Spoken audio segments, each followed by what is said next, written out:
شہر کراچی میں قاتل دندناتے پھر رہے ہیں اور رواں سال ڈکیتی مزاحمت پر قتل ہونے والوں کی تعداد 62 ہو چکی ہے۔ گلشن معمار میں چاند رات کو فائرنگ کا زخمی دوران علاج دم توڑ گیا۔ ڈاکو نے ڈکیتی مزاحمت پر وسیم الرحمان کو گولیاں ماری تھی جو کہ اسپتال میں زیر علاج تھا۔ زخموں کی تاب نہ لاتے ہوئے وسیم جاں بحق ہو گیا ہے۔ شہر کراچی میں رواں سال ڈکیتی مزاحمت پر قتل ہونے والے افراد کی تعداد 62 ہو گئی ہے، جبکہ گلشن معمار میں چاند رات کو فائرنگ سے زخمی ہونے والا دوران علاج دم توڑ گیا ہے۔ آپ کو بتائیں کہ ڈاکو نے ڈکیتی مزاحمت پر وسیم الرحمان کو گولیاں ماری تھیں جو اسپتال میں زیر علاج تھا۔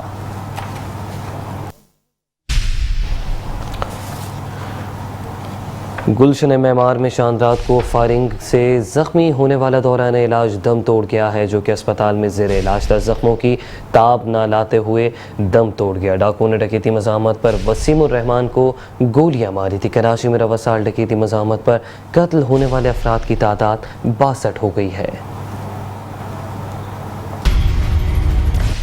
جبکہ گلشن معمار میں چاند رات کو فائرنگ کا زخمی دوران علاج دم توڑ گیا ہے اور یہ کوئی پہلا واقعہ نہیں ہے۔ اسٹریٹ کرائم کے متعدد وارداتیں جو ہے وہ روز کی بنیاد پر رپورٹ ہو رہی ہیں، لیکن پولیس کی جانب سے کوئی بھی ایسی حکمت عملی دکھائی نہیں دیتی جس سے یہ چیز واضح ہو سکے کہ ڈکیتوں کی تعداد کم ہو گئی ہے، وارداتوں میں کمی واقع ہوئی ہے۔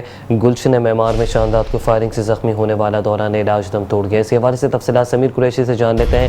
سمیر قریشی بتائے گا پولیس کی اب تک کوئی حکمت عملی سامنے نہیں آئی ہے؟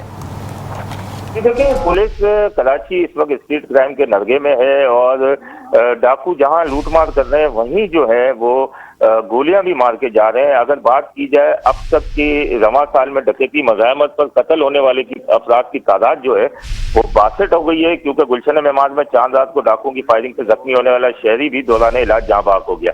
تو اب تک 62 جو ہے تعداد ہو چکی ہے جو کہ ڈاکوؤں کا نشانہ بنے ہیں، اور پولیس کی روز نت نئی حکمت عملیاں سامنے آ رہی ہیں۔ پولیس مقابلے بھی کر رہی ہے، پولیس ملزمان کو گرفتار بھی کر رہی ہے، لیکن اس کے باوجود بھی جو ہے معاملات پولیس کے قابو میں آتے نظر نہیں آ رہے۔ پولیس کئی جگہوں پہ ملزمان کو گرفتار بھی کر رہی ہے، اور اب جو ہے پولیس نے ایک بہت بڑا جو ہے آئی جی سندھ نے ایک بہت بڑا اقدام بھی اٹھایا ہے کہ جو ڈیوٹی افسران تھانے میں بیٹھے ہیں، جو کہ آپریشن کے ڈیوٹی افسران ہیں، ان کو ایس پی انویسٹیگیشن کے زیر سایہ کر دیا ہے کہ اب کوئی بھی مقدمہ تھانے میں درج ہوگا تو وہ ایس ایچ او اور ایس آئی او کی مشاورت سے درج ہوگا، جس کے بارے میں ہم نے اعلیٰ انویسٹیگیشن افسران سے بات کی۔ ان کا بھی یہ کہنا ہے کہ اکثر مقدمہ جب ایس ایچ او درج کر لیتا ہے تو اس کے بعد کچھ کمی ہو جاتی ہے، کچھ کمی بیشیاں ہوتی ہیں، کچھ دفعات غلط لگائی جاتی ہیں، تو اب یہ مشاورت سے مقدمہ ہوگا، اور یہ مقدمے کے بعد جو ہے تاکہ ملزمان کو گرفتار کر کے